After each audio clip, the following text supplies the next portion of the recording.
So, hello everyone, and a warm welcome to another episode of The Talk Room, a series of podcasts. This is where we look at the question of how to be your best self. We do that by looking at the question of mental health and well-being. So, for those people who haven't seen any of our previous podcasts, I'd like to start by introducing my co-presenter, Ian. Ian is a senior accredited member of the National Counselling Society and the founder of Hope Therapy and Counselling Services, which is a counselling practice that operates throughout the south of England. It offers mental health services to organisations and also to private individuals. Thank you, Wendy. And to introduce you, you're a highly experienced CBT psychotherapist working in private practice, and have been involved in the field of mental health and well-being for well over 30 years now. So an absolute pleasure to be here with you today, Wendy. Thank you very much, Ian. So Ian, I know that today's subject of employee mental health, it's an area that is really dear to your heart and something you feel very passionately about. You have spoken previously about it during a previous podcast. But before we get into too much in today's subject area, would you mind sharing a little bit more about your background and how this has informed your view of the importance of employee mental health? Absolutely, Wendy. So for about 25 years, I worked in senior management and directorial positions, including FTSE 250, FTSE 100 organisations, where I managed large teams of people. My last role, I was managing about 200 people. One of the largest challenges I always had was finding a way of bringing a sense of balance between the needs of individual staff members who were maybe struggling with a variety of mental health challenges, alongside the broader needs of the business at large, which was often very focused on the bottom line, productivity, profit levels, cash flow, things of that nature. I've also worked with many small businesses, and my experience is showing that whether it's a large or a small organisation, they both struggle with many of the same issues. Staff members need to feel a sense of connection with the organisation. They need to feel supported. They need to feel cared for. That the company cares as much for them as they're expected to care for the company. What I've seen, and what Hope Therapy and Counselling and the work that we do tells us, is that if staff don't feel that support, it's really easy for them to become demotivated, more likely to lack the passion, the drive, the commitment that employers ask them to have. And that in turn can feed through into things like more time off sick or simply leaving the organisation. And that obviously having an impact on productivity and on profitability. And you then get into a vicious cycle of employers seeing a drop in productivity, in turn placing more and more pressure on staff, but not meeting the welfare needs of staff, which in turn leads to stress levels, which leads to absenteeism, leads to demotivation, which drives a drop in productivity, and round the cycle goes. So that's what we're talking about today. Okay. So it sounds as though you are arguing that employers really need to focus in on improving people's mental health at work. Is that correct? So it's so important to improve the mental health of people at work. Poor mental health can negatively impact individuals' well-being, can impact their job performance, can impact their productivity. It can also lead to absenteeism, presenteeism, higher staff turnover rates, which can be incredibly costly for both the employee themselves and the employer. Looking at the area of employee welfare and employee mental health really is a win-win for so many different reasons. And I see companies who clearly really care about staff's mental health and can see just how much both staff and the company benefit and appreciate that the fact that that focus is in place. I also unfortunately see companies that are far less engaged with staff mental health and the problems that that can cause, both for the individual member of staff, but also for the organisation as well. There really are just so many reasons why people should be focusing, why organisations should be focusing on the mental health of their staff in the workplace. It's really a valid point that you're making, Ian, and I can see from your own personal experience how much you've actually know that from your actual own experience, both as an employee and as an employer, being in a directorship. So that's really, really interesting. So could you start perhaps by saying a little bit more about the factors contributing to poor mental health at work? Yeah, there are lots of things that can have an impact on staff mental well-being. Things like job demands just being too high, being unrealistically high, low job control, so not having any degree of autonomy over the job or the way in which the job is being performed. For social support within organisations, right the way through to workplace bullying. To name just a few, these are all things which, with the right focus, we can make changes relatively easily in many cases that can have a huge positive impact on both the business, the organisation, but also on the individual staff members within that organisation as well. And just to hear those points, I mean, you're so right. I mean, there's so many problems there in organisations. I really hear that. And perhaps you could go into a bit more detail about what people can do about these problems. Sure. So there's lots of things that employers can do to really start making a difference. Many of those things don't have to be huge. They don't have to be complicated. It's just about bringing a level of focus and attention to those things. So it may include things like promoting a sense of work-life balance. Employers can encourage employees to take a break, to use holiday time, vacation time, to avoid working overly excessive hours, encouraging open communication within the organisation. So employers can foster an environment where employees feel comfortable sharing concerns that they may have, giving feedback, and the management listening to that feedback. So rather than people feeling afraid that they're going to be criticised or held back, actually feeling able to step forward and to express those concerns.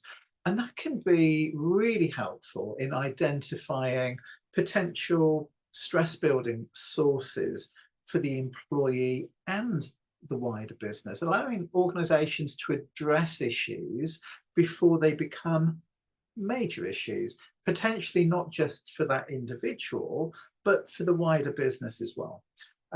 Providing access to mental health resources. So employers can provide employees with access to mental health resources such as counselling services or employee assistance programs. So that might be where people like you or people like Hope Therapy might come in.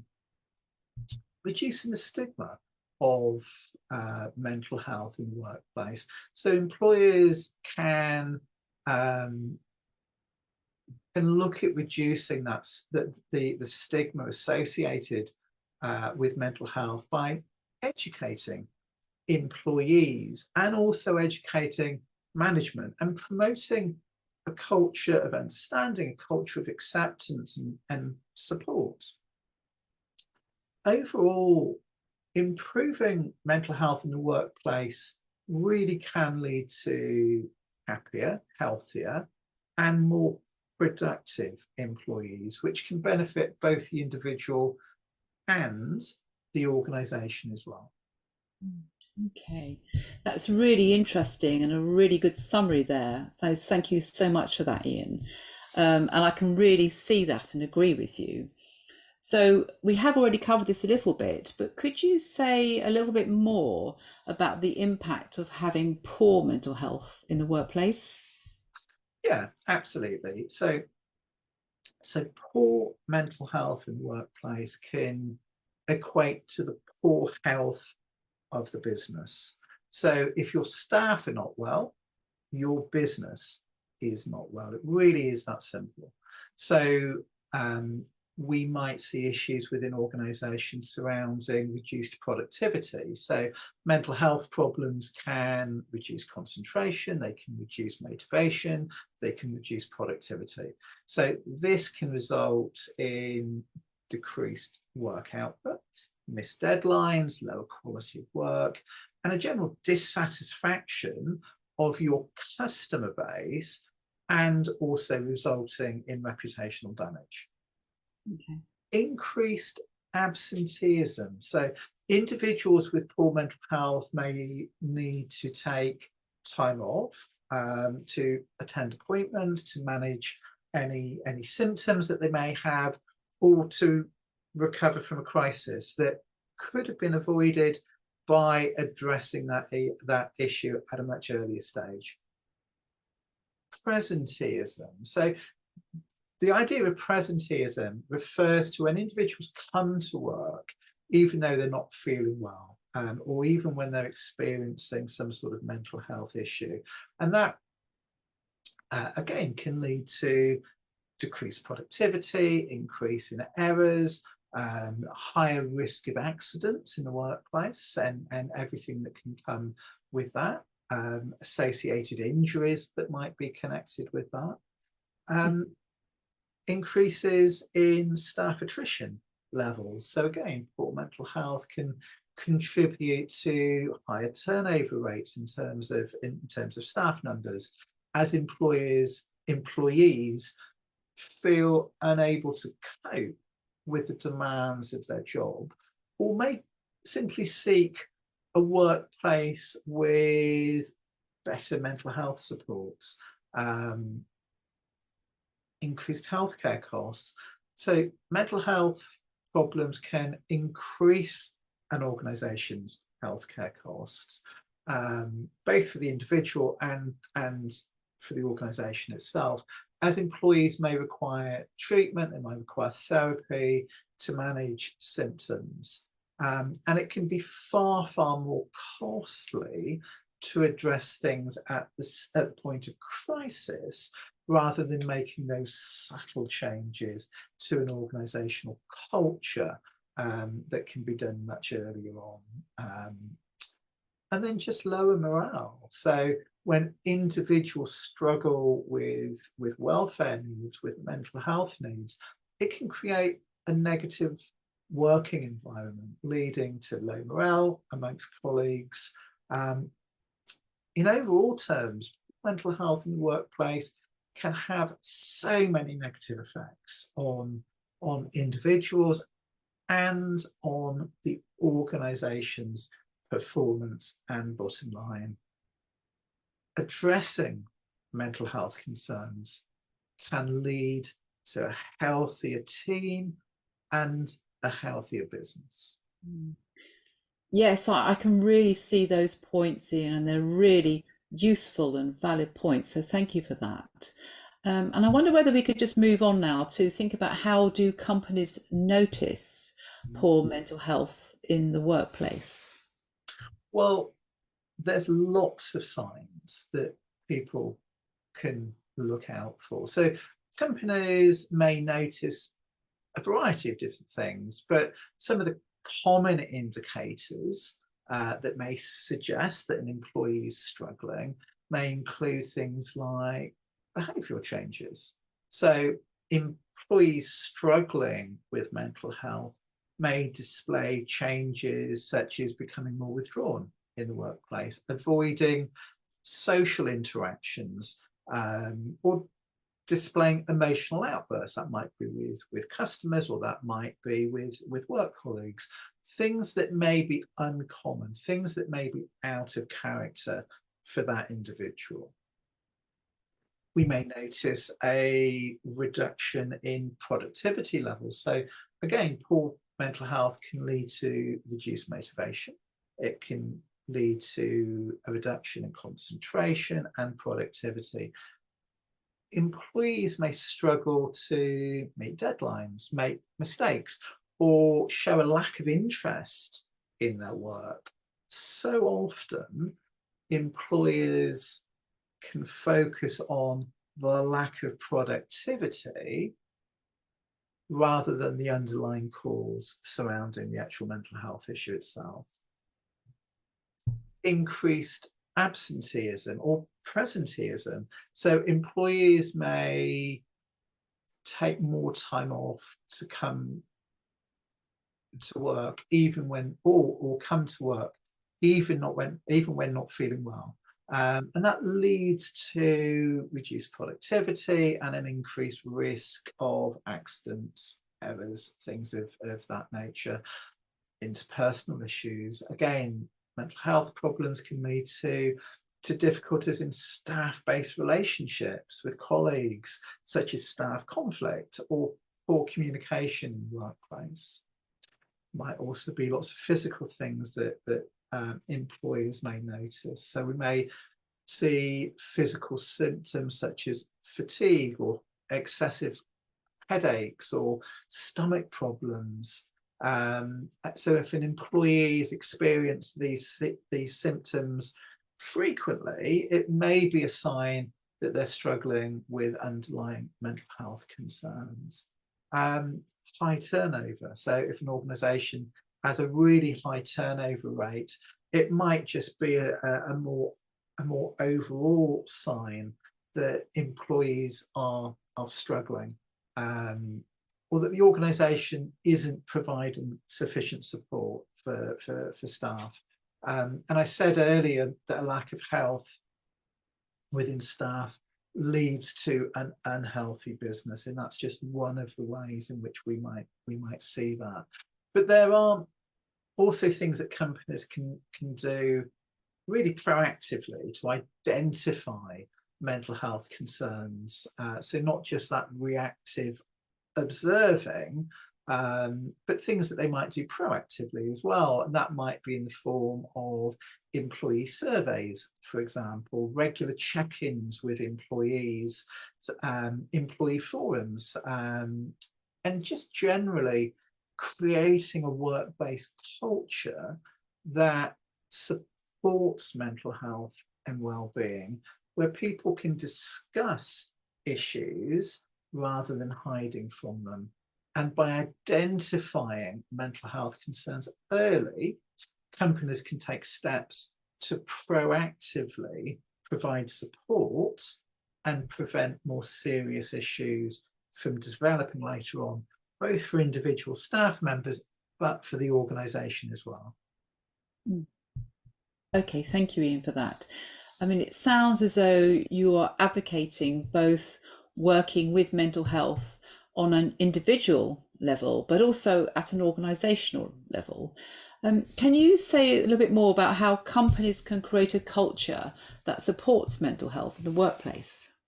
Of course. So these things don't have to be huge, but creating a culture that supports mental health in the workplace requires a commitment from leadership and a comprehensive approach that addresses the needs of employees at all levels. So people at entry level right the way through to management and senior executives.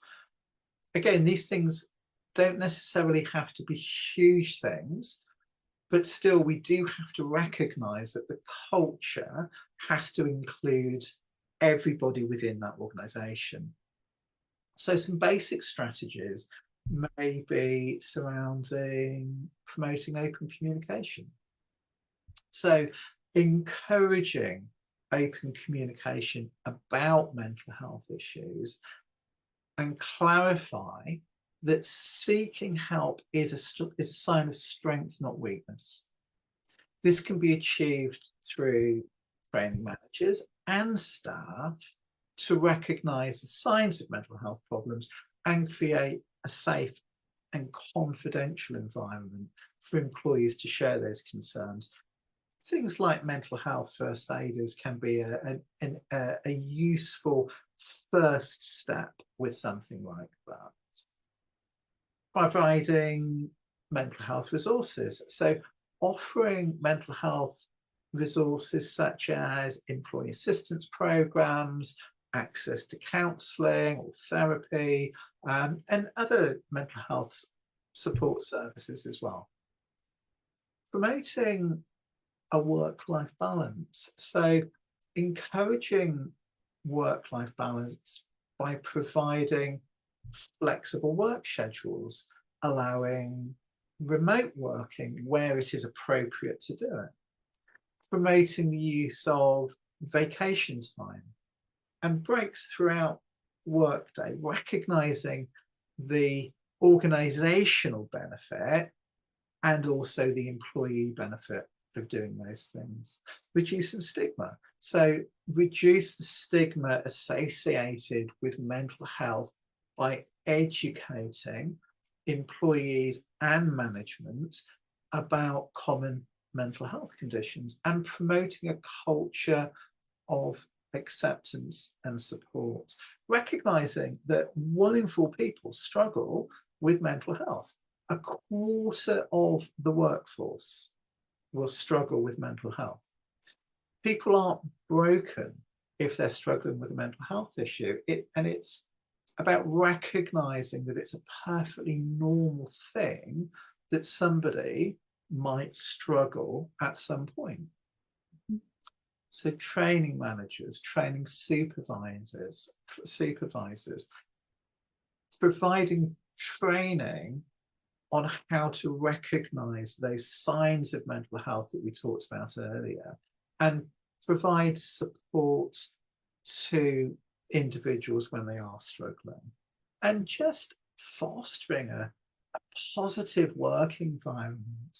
So fostering a positive work environment by recognizing and rewarding employees' efforts, promoting a sense of community and creating opportunities for social interaction, for team building across the organization, and addressing the root cause of stresses. So addressing the root cause by identifying and addressing issues such as heavy workloads in particular areas, bottlenecks that grow and place huge stress on particular individuals within businesses, or communication. Do you know what the expectation is, or are you literally being told at the last minute? Maybe a lack of job security. There can be lots and lots of factors, and just trying to understand what those things are, and we can learn to understand what they are by actually speaking and engaging with staff about what is causing those issues. So overall, just creating a culture that supports mental health requires a holistic approach that addresses the needs of employees at all levels of the organisation. We can't say it applies to them but not to us. So by prioritising mental health and well-being in the workplace, companies can just create a more positive and a more productive work environment, improving things like employee retention and engagement, and reducing the costs associated with mental health problems, remembering that a healthy team is a healthy organisation. That's really good, Ian, and thank you so much for lots of really good, helpful ideas. And some of them actually are very cost efficient as well. Some of them do involve a little bit of cost, but also a lot of those things are actually just like running an organisation well, aren't they? And there were some very, very good points there. You might still have organisations that I think it doesn't have to do with these things. That is a problem, isn't it? But what I'm interested in is the impact of not taking these issues seriously on a company's reputation. Can you tell us a little bit more about that, Ian? Oh, absolutely. So these days, with websites like Glassdoor, which is a website where employees can record their experiences of working with an organisation, and they can do it in an anonymised way, and the ease of access to social media channels, it has never been easier for employees to either positively promote the organisation that they work for, or if they choose to give it a negative review. Mm. Those reviews can impact on poor staff attraction, and even have media backlashes affecting the company's bottom line.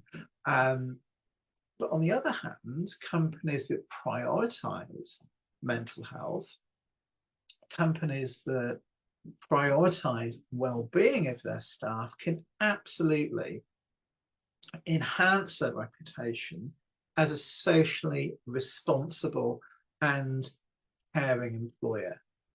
That results in the attraction of top talents, improving employee morale, improving engagement, and ultimately leading to increased productivity and profitability as well.